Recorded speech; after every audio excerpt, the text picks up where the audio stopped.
ओम नमो भगवते वासुदेवाय नमः। स्वागत है आप सभी का मेरे यूट्यूब चैनल पर। ज्येष्ठ पूर्णमासी की कथा। ज्येष्ठ पूर्णमासी का महत्व तथा व्रत की विधि। ज्येष्ठ माह की पूर्णिमा का खास महत्व होता है। इस दिन वट सावित्री व्रत की पूर्णिमा भी इसे कहते हैं। इस दिन वट सावित्री का व्रत भी रखा जाता है। इसका महत्व, पूजा विधि और इस दिन किए जाने वाले खास सुख शांति के बारे में भी हम आपको इस वीडियो के माध्यम से जानकारी देंगे। इस दिन गंगा में स्नान करने के बाद स्नान करने से व्यक्ति की मनोकामना पूर्ण होती है और पापों का नाश हो जाता है। इसी के साथ ही तर्पण करने से पितरों को भी मुक्ति मिलती है। इस दिन विशेष रूप से महिलाओं को व्रत रखकर भगवान शंकर एवं भगवान विष्णु की पूजा करनी चाहिए। ओम सोम सोमाय नमः, इस प्रकार से मंत्र बोलते हुए भगवान का पूजन करें। सुबह जल्दी उठकर स्नान आदि करने के बाद में व्रत का संकल्प लेना चाहिए। वट सावित्री व्रत की तरह ही इस दिन भी 16 श्रृंगार करें। इसके बाद वट व्रत की पूजा करें। बरगद के पेड़ में जल अर्पित कर पुष्प, अक्षत, फूल और मिठाई चढ़ाएं। इस दिन सत्यनारायण भगवान की पूजा भी करें। अब व्रत वाक्य में रखा सूत्र बांधकर अखंड सौभाग्य का आशीर्वाद प्राप्त करें। वट व्रत की परिक्रमा करें और अपने घर के बुजुर्गों से आशीर्वाद लें। इस दिन पूजा के बाद श्रृंगार का सामान किसी अन्य सुहागन महिला को देना चाहिए। इस दिन बरगद के पेड़ में कच्चा सूत चढ़ाने से योग, वर, औषधि, सौभाग्य की प्राप्ति होती है तथा विवाह में आ रही सभी व्याधाएं दूर हो जाती हैं। वट पूर्णिमा व्रत के दिन सात्विक आहार और विशेषकर मीठी चीज़ों का सेवन करना चाहिए। इसके बाद भीगे हुए चनों का बायना निकालकर उस पर रुपये रख कर के सास के चरण स्पर्श कर देना चाहिए। इस पूजन में महिलाएं 24 बरगद फल आटे या गुड़ के और 24 पूरियां अपने आंचल में रखकर 12 बरगद वट वृक्ष में चढ़ा देती हैं। वृक्ष में 1 लोटा जल चढ़ाकर हल्दी रोली लगाकर फल, फूल, धूप, दीप से पूजन करती हैं। कच्चे सूत को हाथ में लेकर के वे वृक्ष की 12 परिक्रमा करती हैं। हर परिक्रमा पर एक चना वृक्ष पर चढ़ाते हैं और सूत तने पर लपेटती हैं। परिक्रमा पूरी होने के बाद सत्यवान सावित्री की कथा सुनती हैं। फिर 12 तार धागा वाली एक माला को वृक्ष पर चढ़ाते हैं और एक को गले में डालती हैं। 6 बार माला को वृक्ष से बदलती हैं। बाद में एक माला चढ़ी रहने देती हैं और एक पहन लेती हैं। जब पूजा समाप्त हो जाती है तब महिलाएं 11 चने व वृक्ष की बॉडी, वृक्ष की लाल रंग की कली तोड़कर जल से निकलती हैं। इस तरह व्रत समाप्त करती हैं। इसके पीछे कथा है कि सत्यवान जब तक मरणावस्था में थे तब तक सावित्री को अपनी कोई सुध नहीं थी, लेकिन जैसे ही यमराज ने सत्यवान के प्राण लिए उस समय सत्यवान को पानी पिलाकर सावित्री ने स्वयं वट वृक्ष की पौड़ी खाकर पानी पिया था। इस दिन सावित्री ने सत्यवान के प्राणों की रक्षा की थी। प्राचीन समय की बात है, राजा अश्वपति की कन्या थी सावित्री। राजा अश्वपति ने घनघोर तपस्या की माता सावित्री की और माता सावित्री से कन्या का वरदान पाया, इसलिए अपनी बेटी का नाम ही सावित्री रखा। सावित्री तेजवान थी, गुणवान थी, रूपवान थी। उसके जैसा वर पूरे भारत में कहीं नहीं मिला। तो राजा अश्वपति ने कहा कि बेटी अपने लिए वर स्वयं ढूंढो। तो सावित्री ने सत्यवान को वर के रूप में स्वीकार कर लिया।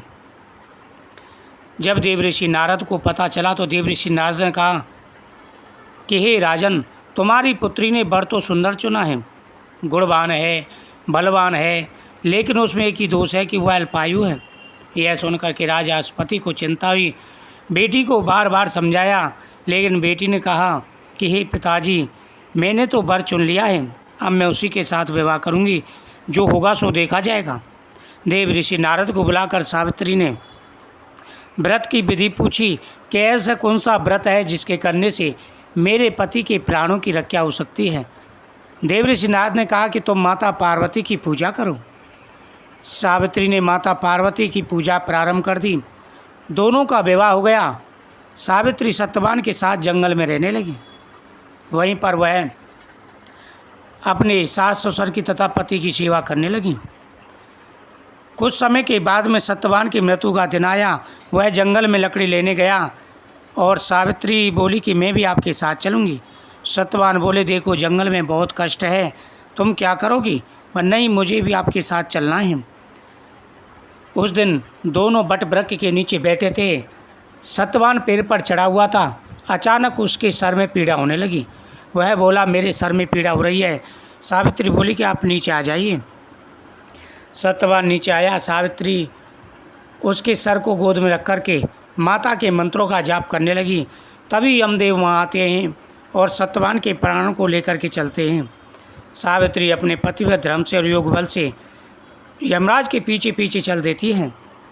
यमराज पीछे मुड़ के देखते हैं, कहा कि हे बेटी, तुम्हारा अभी समय नहीं आया है, तुम पीछे लौट जाओ, मुझे जाने दो। सावित्री बोली कि हे स्वामी, हे प्रभु, आपने सुना होगा कि जहाँ पर पति होता है वहीं पर पत्नी होती है। आप मेरे पति को लेकर के जा रहे हैं तो मैं इस संसार में रह कर के क्या करूँगी? मैं भी आपके साथ चलूँगी।